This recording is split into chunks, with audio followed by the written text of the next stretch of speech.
make or break, that either he'll go for a run or pick up wickets, although he bowled really well, and some credit goes to Pakistani batters as well, the way they batted and they didn't apply themselves.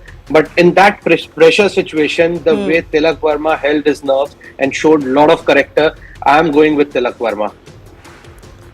We've got a big statement coming in from Indian Prime Minister Narendra Modi, who has tweeted a congratulatory message to our cricketers. But he says the Indian Prime Minister is saying hashtag Operation Sindoor on the games field. Outcome is the same. India wins. Congrats to our cricketers. That's a big message coming in, and you can imagine what all has happened as far as this Asia Cup is concerned. Everything had become about India and Pakistan, and India set the tone by not shaking hands with the Pakistani team. And I think from there it was clear the match, or the game as they say, is not over between India and Pakistan. The Prime Minister kind of voicing the opinion of 1 billion Indians today, saying Operation Sindoor on the games field, but the result is the same. Big message coming in from the Indian Prime Minister. That just goes on to show that yes, this is a sport, but this is not just any other sport. And yes, this is a match, but this is not any other match. This is more than that. And given the build-up and given all the, the acrimony that we saw on the field, this was a little bit more. And finally, our boys have done it, and the way they have done it, absolutely, is going to be giving nightmares to the Pakistani team, Vimal, for a very long time. Let me just also very quickly read out as far as, what Sanju Samson has said, because he had a crucial role to play today. He says he enjoyed the pressure, hadn't played many India-Pakistan games and had to settle his nerves, had to adapt to the conditions, but such close knockout games prepare us for challenges ahead, like the World Cup. You believe the Indian team has announced itself firmly for the next edition as well? Yes, Vimal? Yeah, I think, see, now earlier I was talking of this, see, the leadership, again, you can see that the kind of restraint Indian government had. There was so much talk, even when Indian team came, a lot of our own people were saying boycott, why they had gone to play the game. Everyone was questioning BCCI. But one must see, I never indulge into all this political talk because I restrict myself to cricket. But this was a different kind of tournament. What Pakistan was doing, I think it was a befitting reply. And Indian team, the way Mr. Modi has carried himself, he waited for the result. And then you should hurt the enemy when it hurts most. Now Mr. Modi's statement, it must be hurting as much as it is hurting the defeat. This is called the diplomacy at the highest level. This shows, the earlier Surya Kumar Yadav said that we all are in sync. We all are aligned, whether it's Indian government, BCCI and Indian cricket team. And it shows, it proved. You look at the way Indian team conducted itself despite the provocation of Interior Minister of Pakistan, Mohsin Naqvi. He had such a blatant conflicting role, both as a PCB chairman and then ACC, Asian Cricket Council chairman. He did not care for his own tournament. But in the end, they tried to do a lot of things. I think this is like a, I don't know. Sometimes, Shivani, I just simply don't know. I'm struggling with the word, what to say. On every front, we talk about cricket, batting, bowling, fielding. Look at the diplomatic front. Look at the BCCI handled the entire thing. Hats off to Indian cricket team. Hats off to the Indian government, the way they have handled. And I'm just curious because throughout this tournament, I have not managed to speak to any of the Pakistani players or their, commentators. It will be interesting to see what their reaction is now.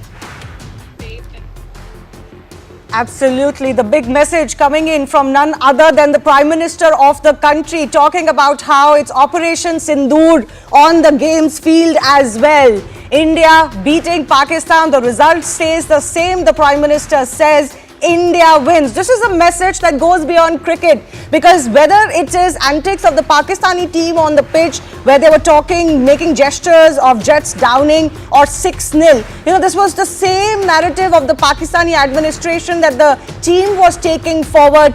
But in one sweet line, the Prime Minister has demolished the narrative of the entire Pakistan country and establishment, saying it is Operation Sindoor on the games field, and the result stays the same, which is that India wins. This is a message to the global community as well, that India won as far as Operation Sindoor is concerned.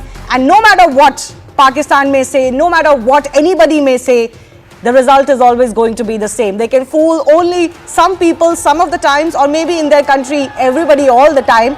But certainly as far as India is concerned, the Indian public is concerned, the global community is concerned, they all know what happened. All of those antics not sufficient enough, Piyush, isn't it? That's the big message. You've got to speak with the ball, with the bat. Well, it was a very sweet and simple gesture from respected PM Saab, and you don't need to say many things. You know, he just conveyed it very simply, and that's what you want. You just go out there on the field, whatever field you're going to. It's either, you know, on the ground or outside the ground. You just need to give a normal, simple reply, just coming as a victorious team. That's all. Absolutely. Let's talk about some of those phases, Piyush. I wanted to talk to you about, you know, some of the hiccups we faced as far as the bowling today is concerned. You know, would you say it was just good performance by the Pakistani openers, or did you feel that we were also possibly feeling a bit of a hit with, you know, Bumrah going for a few at least early on, and not being able to arrest the top order of the Pakistani team, although Kuldeep and others did extremely well later on? You have to give credit to the batters sometimes, because throughout the tournament they didn't bat that well, especially against the Indian team. But today, I think they calculated really well. They knew that India is one fast bowler short, and the way Shivam Dube bowled first 2 overs with the new ball, he was really good, and they took their chances against Bumrah, and that really paid off. And so I think there was nothing wrong with the bowling up front, but Pakistani batters batted well in that particular phase. But again, once they were 113 for 1, and then we saw the real Pakistani team batting, which we know. You know, that faltering again, going against the spinners and not picking the bowlers from the hand, and the way they lost their wicket. Because to be very honest, it was not about the way you bat, the way you implement yourself. It was a very normal, basic cricket knowledge. The way they were going at one point of time, they just wanted to, they just had to bat normal 20 overs, but they're just trying to score some 200 plus runs on that wicket, where 175, 180 would have been a good score throughout the tournament, which we have seen. So credit goes to Indian bowlers, and at the same time goes to the Pakistani batters also, the way they implemented and the way they batted against the bowlers. Criticism will also go to the Pakistani batsmen, isn't it? I don't want to take anything away from the Indian bowlers. I think they did well, and this is what this Indian team is known for, and why it's so lethal. That even if you get runs in the power play, you've got the spinners coming on, and they really kind of make a web around you that you sometimes cannot get out of, and pressure mounts on you. But some of the shots, Piyush, from the Pakistani players were absolutely terrible. I mean, at that stage of the match, it's nobody could understand what's going on.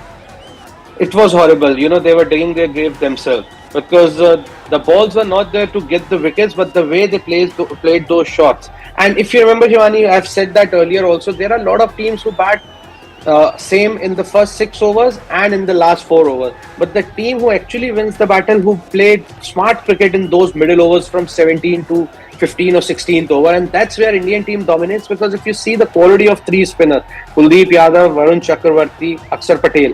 Akshar Patel is somebody who comes in, always puts the brake on the run score, and then in that process he ended up picking up wicket. But Pakistani batters, they had no, like, I would say the cricket knowledge was literally zero in that particular phase. The way they were playing, I think the coach was also passing on the message from outside, Mr. Mike Hesson, that you can just go there, rotate some strike, but they were not able to do that. They were just trying to play short every over, and I don't know what they were trying to do. That from Dubai they wanted to hit the ball in Abu Dhabi Stadium or what, but the short selection from Pakistani batters, it was horrible. And at the same time, credit goes to Indian spinners, the way they landed their ball in the right place. That Rauf over that went for 17 runs, that kind of took all the pressure away as far as that close chase is concerned, Piyush. That also tactically it seems to have gone horribly wrong for the Pakistani team, right? They didn't quite have their tactics right. I also felt that when they had lost those early wickets, they should have sent Shaheen Shah Afridi to bat up. We were all expecting it, I think, at one level, but I don't understand why they didn't do it. They should have taken that chance, because he had been their biggest hitter this entire tournament. Well, he has been the biggest hitter, but if you see when he came into bat, there were still few overs left, but Sure. he also couldn't just pick up Kuldeep Yadav from his hat, and he just played that shot and he got out. But that, if you're talking about that Haris Rao over, if you remember, we spoke about Shaheen Shah Afridi and Haris Rao. When the pressure builds on them, I've seen them faltering again and again. And today also same thing happened. In Melbourne also same thing happened. So Haris Rao is a good bowler, is a decent bowler against the ordinary side. But when it comes to a decent side, good side, he is a very, very ordinary bowler in that case. Yes. Let's also talk about how India managed to peg it back. As I mentioned earlier, from 113 for 2, Pakistan bundled out for just 146 inside their 20 overs. And the likes of Bumrah, the likes of Kuldeep Yadav, of course, everybody pitched in and made sure that Pakistan couldn't get to that total, the target of 180 that was looking very, very plausible at one point of time. And then we also had that moment between Haris Rauf and Jasprit Bumrah, where Jasprit Bumrah gave him a send-off. You can read whatever you want into it, but I don't think any words are needed to describe what Jasprit Bumrah was talking about. I don't know if Vimal is still with us. Vimal, clearly the Indian players also taking note of what all Pakistani players were trying to do on the field and in their own way. I think it just came out from Jasprit Bumrah. It didn't look much planned, to be honest, but that is the kind of tournament that this has been. I think, as I was telling you, when I asked his wife, when I met her in the lift, I said, did you expect that? She said that I did not expect. I thought he would do something, but this was out of. So even Jasprit Bumrah's wife had no idea that he